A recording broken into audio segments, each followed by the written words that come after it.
Special episode 2013, 2014, and 2015. Tanungin natin itong mga mata, no? Mga marites na kaluluwa. Kung ano ba yung mga nakikita nilang mga pag-uugali na siyang naging dahilan kung bakit matagal matupad mga pangarap ninyo, kung bakit hindi kayo pinagbibigyan ng Diyos at ng universe sa mga hiling ninyo, kung bakit nakakaranas kayo ng matinding kahirapan, kabiguan sa pag-ibig, masaklap na pamumuhay, no? Mga ganon. Tignan natin. Ano ba ang mga dahilan kung bakit nangyayari ang lahat ng yan? Una, ay dalawa na bunot, daydream at saka strategy. Pangatlo, yung luck. Okay, eto na yon, di ba? Ang una kasi, eto na yung mga nakakatawa, yung binigay ng mga marites. Una kasi sinabi niya dito, eto daydream. Yung daydream kasi, mga ilusyon, no? Mga pangarap mo. Ikaw, yung mga pangarap mo na kung ano yung gusto mong isipin, pangarap mo, di ba? Pero, nangangarap ka na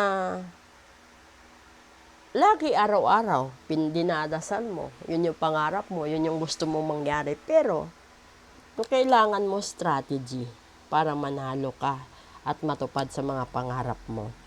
Kasi yung strategy kasi pinaplanuhan, 'di ba? Pinag-iisipan. Hindi ito ginagawa basta-basta lang.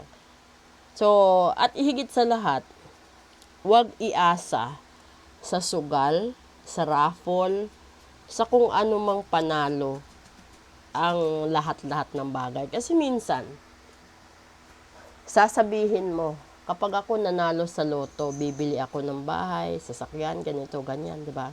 Ba't mo iaasa sa loto ang lahat? Sa dami ba naman ng taong umaasa sa loto, iilan lang ang maswerte. Habang naghihintay ka sana ng swerte mo sa buhay, sana gumagawa ka rin ng paraan, no? Na maitawid yung maliliit na problema mo sa kasalukuyan, katulad ng bill mo sa ilaw, sa tubig, sa pagkain, loan mo sa housing, loan mo sa car loan, kung anong loan meron pa, 'di ba?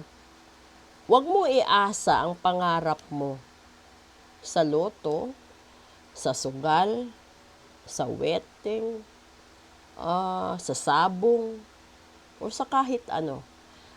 Kasi bago ka manalo sa mga taya, talo ka na. 'Di ba? Aminin nyo man o sa hindi, bago kayo nakatikim ng panalo, ilang beses na rin kayong natalo. Ganun din sa buhay natin. Bago nyo mahanap yung tagumpay, ilang beses na rin kayong nadapa. Sa ritual, minsan napunta kayo sa mga bogus na taga-ritual, minsan napupunta kayo sa bogus na card reader, bago nyo matagpuan ang legit na reader, di ba? So ngayon, ito yung buhay natin. Wag lang puro daydreaming. No? Kailangan mong pag-isipan, pagplanuhan, pag-ipunan, pagkatiwalaan, higit sa lahat ang sarili mo na kaya mo itong matupad sa sarili mong sikap. At hindi kailangan na magkaroon ka ng afam, hindi kailangan na magkaroon ka ng sugar daddy, sugar mommy para matupad ang lahat-lahat. At higit sa lahat, huwag iasa sa loto, 'di ba? Kasi yung loto, paswertihan yun. So, kung ano man ang meron kang problema sa ngayon, subukan mong tapusin lahat ng problema. Tapos, huwag mo nang dagdagan. Dahil alam mo na yung epekto ng problema eh. Diba? Halimbawa, nangutang ikaw ng 6,000 isang buwan. Tapos, yung sahod mo, ipagpalagay na natin 15,000. Yung 6,000, magkakaroon pa ng interest na 10%, ibig sabihin 600. O So, magiging ano na lang, magiging 6,600 na yun. E, paano kung 2 buwan yun? Di magiging 7,002.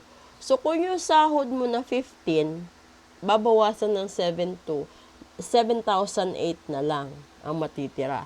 Kung may 7,800 ka, tapos may anak ka, pinag-aaral mo, may panggatas, diaper, etc.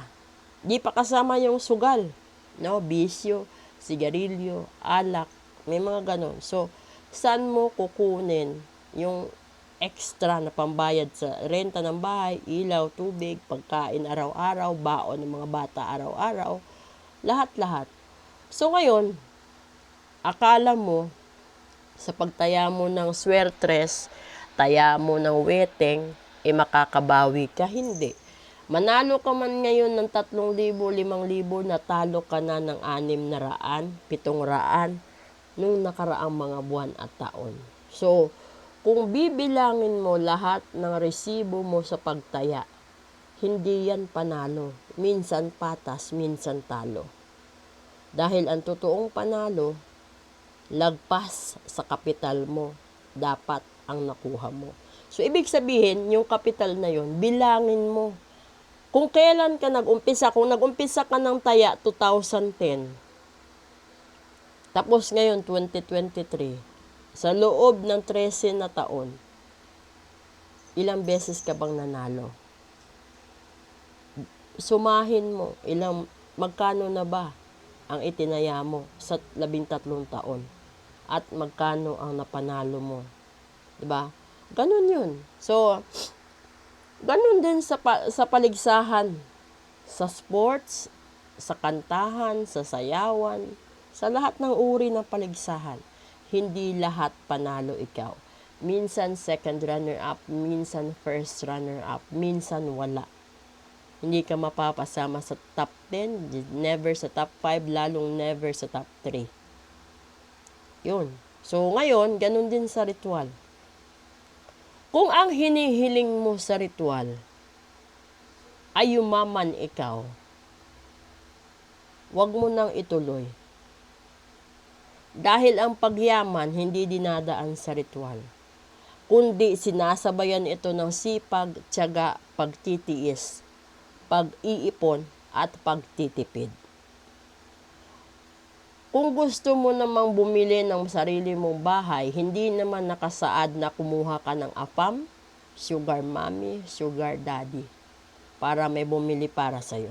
Kung gusto mong magkaroon ng iPhone 15, hindi naman sinabi dyan na pumayag ka sa one night stand para may iPhone 15 ikaw.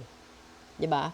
This is literally the sad truth and reality sa buhay natin. No? Kung hindi ka na mahal ng isang tao, huwag mo nang ipagpilitan pa. Tsaka mo na ipaglaban kung alam mo na ginayuma ang mahal mo. Kasi pag ginayuma, ibig sabihin, labag yun. Kasi labag sa natural na proseso. So, kailangan mong bawiin. 'Di ba? Kung ang tao ay pinilit lang na pakasalan ikaw, yun dapat mong bawiin. Kasi pinilit lang eh. Mga ganun ang sitwasyon. So, sana maintindihan nyo ang punto ng ito. Kailangan mo ring tanggapin na kaya ka humantong sa ganyang sitwasyon dahil may pagkukulang ka din sa isang tao, sa ibang tao, sa sarili mo, at sa kapwa mo. Yun nga sinasabi, di ba?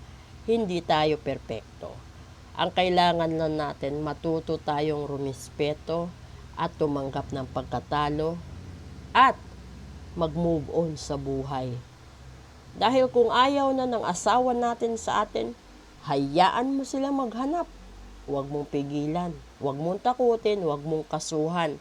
Dahil mas lalo silang magre-rebelde kapag ginawa mo ang bawal at kalaban nila yung mga ganun. So yung mga taong ayaw sa'yo, huwag mo nang pilitin. Yung mga taong tinalikuran ka, hayaan mo na. Move on. Proceed tayo sa male and female vibration and then the dark and light episode. Maraming salamat po sa inyong lahat.